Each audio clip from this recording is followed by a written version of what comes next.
Hi, it's Rachel here again from shaky New Zealand. We had a very large earthquake here just over a week ago, 7.8 on the Richter scale. Quite a lot of severe damage at the top part of the South Island, especially to the roading and the railway. Very, very severe damage. That road and railway will be out of action for months, if not longer, maybe years, and possibly it may not even be reinstated. They may find it easier to work on another route entirely. So pretty big stuff happening here. We've had lots of aftershocks. Fortunately at my place, I live near Wellington, which we did get a very good shake here, and some of the buildings in Wellington, like one of them, they're going to actually bring it down because they've discovered some structural damage there, some serious structural damage. There's a few buildings in the city that have been cordoned off for further checks, but yeah, we may, actually one newish building had a floor collapse in it, so that will be off limits for quite a while. I think they're going to repair that, but yeah, quite a few buildings are out of action. There was a good shake there. Where I am, about half an hour north of Wellington, we had a very good shake, but very surprisingly not one thing was out of place at my house. So, and that seems to be the same for others who are about the same distance away, although not far from me, about 15 minutes down the road. You know, they had a lot of stuff disturbed, things falling over. My husband's building at work, everything came off their desks. Actually, their building is still closed, so he's working from home. Yeah, there was a big evacuation as well for people living near the harbour. They had an alarm siren go off about 3 in the morning, and they had to evacuate to higher ground. Fortunately, there wasn't any noticeable tidal wave or anything in Wellington area, but I know there was elsewhere. Just a, I saw one beach batch got sort of bashed about.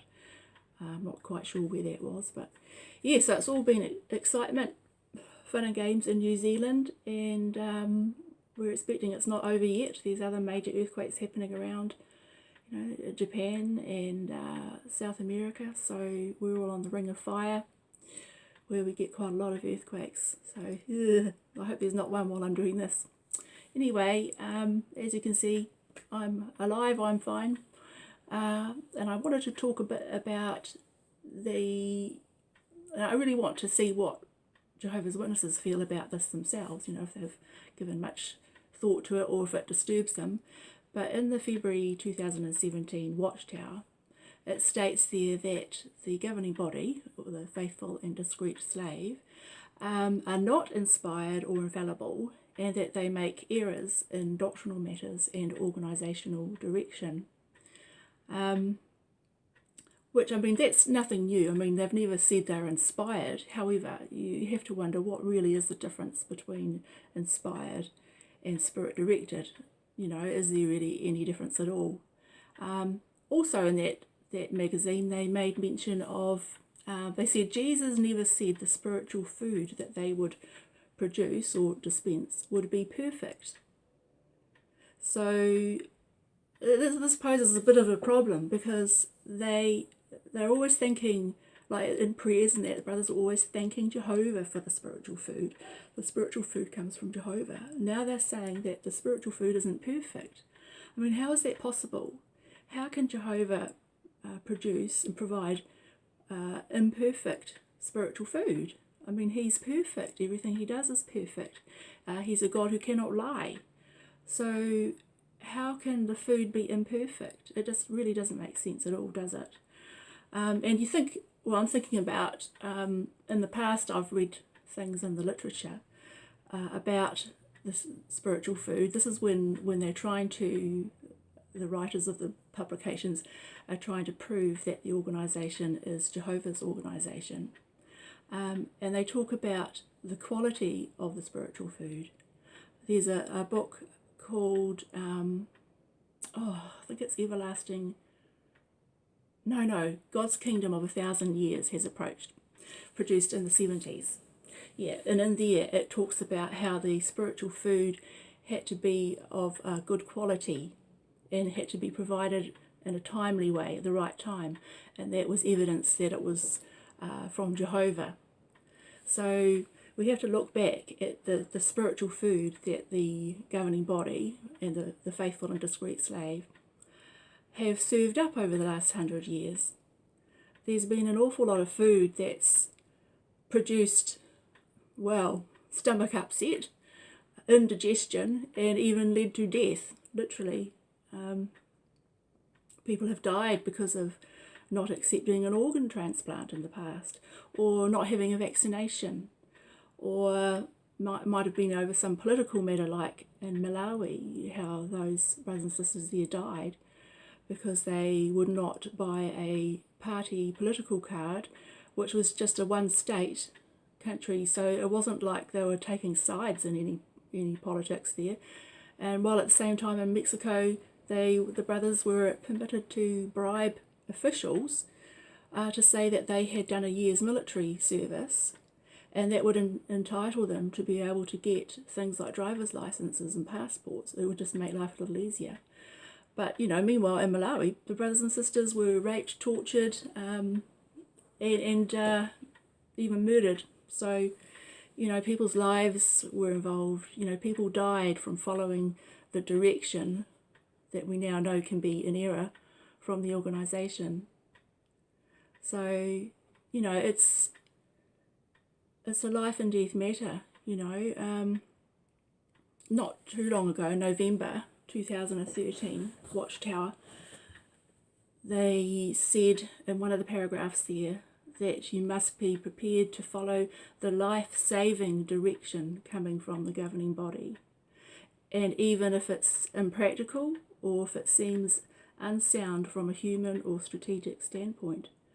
So here they are expecting you to follow their direction as if your life depends on it, when their direction can be an error. So what are you going to do? If their direction really seems really outrageous, going against all common sense, going against your gut and your conscience, and these men are directing you to take a certain course of action, what are you going to do? Well, they've told you that they make mistakes, yet they consistently seem to credit Jehovah with those mistakes. The new light comes from Jehovah, so therefore it's his fault then, isn't it? So anyway, what are you going to do? Are you going to follow these men? And it's kind of worrying that over the last few years in the conventions and in Watchtower studies, it's like they've acknowledged that the leadership can be wrong, like they talk about the nation of Israel, and we know that most of their kings became wayward, and their priests and that would become wayward as well, and turn to false idol worship and stuff. They've stressed the need to remain obedient to those in the leadership, even when they're going astray. Now, does that make sense? Recently they talked about King David, how he refused to kill King Saul when he had opportunity. But he wasn't a king by then. King David wasn't just going along with King Saul, was he? He was fleeing for his life. He was considered an enemy. And Saul and his soldiers were chasing after him. They wanted to kill him. So David's not really a good example, to say that witnesses today should just go along with the leadership, with the governing body, and just submit to their directions. We have to remember too that Jesus gave a warning in the Gospels about, he said that if a blind man guides a blind man, both will fall into a pit. Not just the one guiding, but the one following will fall into the pit as well. I know I've heard of elders saying that it's almost like they've been instructed or been taught this, that if they follow the orders of the governing body and those orders turn out to be in error, then there will be no fault with them, but it will be with the governing body. And this is one way they get the elders to just follow through, even though it might go against their own consciences, and they may not like to do it. They feel that even though they might carry out that direction from the governing body, they will not be held accountable by Jesus. But given that he said a blind guide, guiding someone else that's blind, they both fall into the pit. And I wonder if the organisation is heading for a pit.